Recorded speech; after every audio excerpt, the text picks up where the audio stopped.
안녕하세요. 복덕맘입니다. 완연한 봄이 찾아왔죠.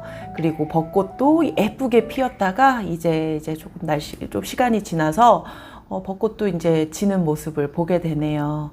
이제 조금 있으면 본격적으로 또 여름이 시작될 것 같은 두려움이 있기는 하지만 그래도 예쁜 봄, 초여름 잘 지내보는 게 좋을 것 같습니다. 오늘 영상은 이제 수지 대형 평수가 굉장히 많은데요.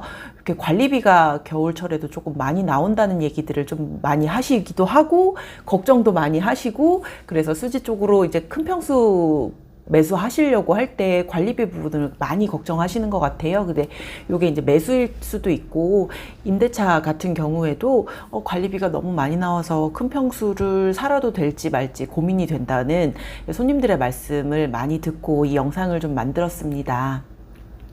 일단 수지에서 대형 평수에 살고 있으면 관리비 걱정 일단 정말 많이 되죠. 특히 지역 난방을 쓰는 단지는 여름보다 겨울에 난방비가 이제 훅 올라가서 더 부담스럽기도 합니다. 오늘은 저도 지금 이제 50평대 살고 있으니까 저도 직접 써보고 효과 있는 내용, 그리고 저희 손님들한테 좀 들었던 내용, 그 다음에 이제 맘카페 같은 데서 꿀팁이라고 얘기하는 부분들을 제가 조금 정리해서 이렇게 영상으로 조금 말씀드려 보면 도움이 되시지 않을까라고 생각이 듭니다. 먼저 지역 난방이라는 거 많이 들어보지 못하신 분들도 계실 것 같아요. 수지는 대부분 지역 난방을 쓰고 있는데요. 그렇지 않은 신규 아파트들도 사실 있어요. 그래서 지역 난방이 대체 뭔지 요거를 먼저 설명드려 보도록 하겠습니다.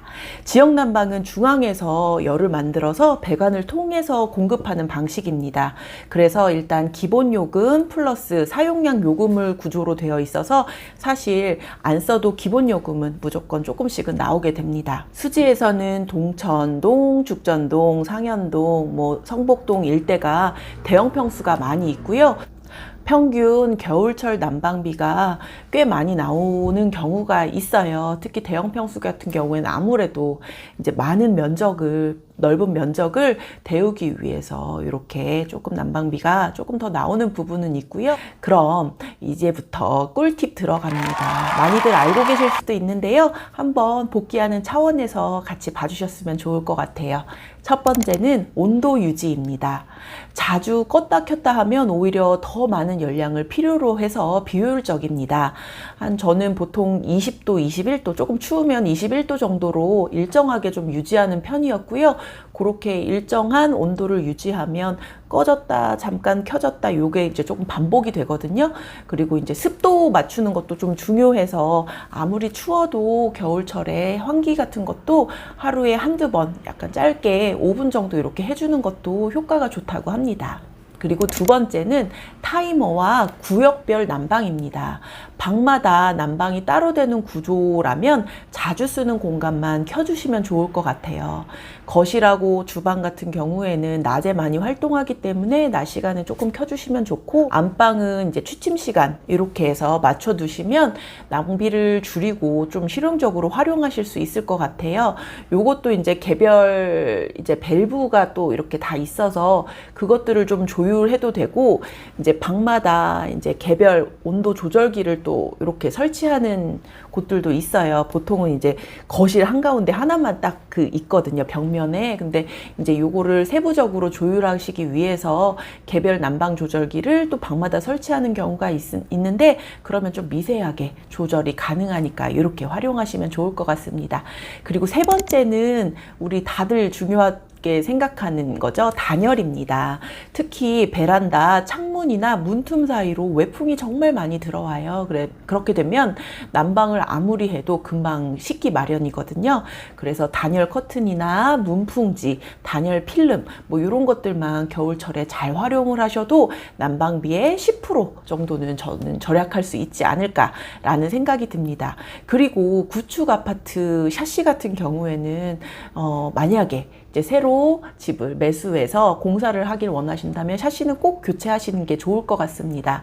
어제 제 지인이 이쪽 인근으로 이제 수지 쪽으로 대형 평수 사서 오신 분이 있었거든요. 그래서 어제 좀 대화를 나눴는데 서울에 구축 살았을 때보다 이쪽에서 거기는 40평대 이렇게 되어 있는데 그것보다 지금 더 큰 평수 이쪽으로 와서 이번 겨울을 지냈는데 난방비가 훨씬 적게 나왔다고 얘기를 해요. 근데 그 이유는 이사 오면서 싹수리하면서 샤시도 다 교체를 했거든요. 그 영향이 굉장히 큰 것 같습니다. 사실은 층이 높아서 볕이 잘 드는 것도 아닌데 그 바람이 들어오는 이 구축 샤시들은 아무래도 여기 난방비 절약하기에는 참 어려운 부분이 많거든요. 바람도 들어와서 난방을 켜지만 그게 막 또 따뜻하게 또 느껴지지는 않아서 이게 또 열 효율에는 좋지 않다고 또 보여지네요. 그리고 네 번째는 열 효율 점검이에요. 세대 내부에는 열 교환기라는 게 있는데 이게 오래되거나 먼지가 쌓이면 열 손실이 조금 심해지는 편이에요. 그리고 이제 난방하는 그 배관 청소 이런 것들도 조금 해주시는 게 좋은 게 그 안에 이제 먼지가 쌓이거나 찌꺼기가 쌓이면 사실 이렇게 이쪽에서는 가동을 하더라도 이쪽 끝까지 열이 이렇게 전달되지가 않거든요. 그래서 이것도 몇 년에 한 번씩 점검해 보시는 게 좋지 않을까라는 생각이 듭니다. 그래서 청소나 뭐 이렇게 점검 같은 거는 주기적으로 조금 해서 신경을 써주시면 좋을 것 같습니다. 그리고 관리사무소에 요청을 하면 열량 측정을 통해서 내 집이 얼마나 효율적인지도 확인할 수 있으니까 이 부분도 참고하시면 좋을 것 같습니다.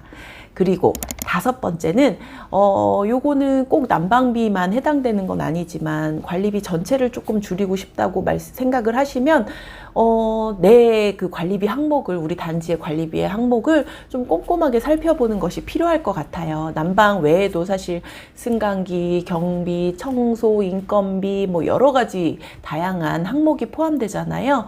그래서 주민회의 같은 것을 통해서 에너지 절감 캠페인이나 뭐 공용부에 있는 등 같은 거를 LED로 교체해서 조금 더 효율적으로 사용하는 방법 이런 것들을 만약에 이제 제안을 한다면 큰 도움이 되지 않을까 생각이 듭니다. 이 부분은 사실 단지 전체가 움직여야 실질적인 절감 효과가 있겠죠. 그리고 관리비 안에 우리 전기 요금이 또 안에 들어있잖아요. 전기요금도 사실 많이 올랐어요. 근데 이제 전기요금 같은 경우에는 요즘에는 뭐 가스 대신에 대부분 인덕션 쓰시는 분들도 많고, 이제 TV도 큰 TV 쓰시는 분들도 많고, 그 다음에 식기세척기도 다 많이 쓰잖아요. 예전에 우리가 해왔던 방식하고 달리 전기로 사용하는 그런 가전제품이 정말 많이 늘었는데요.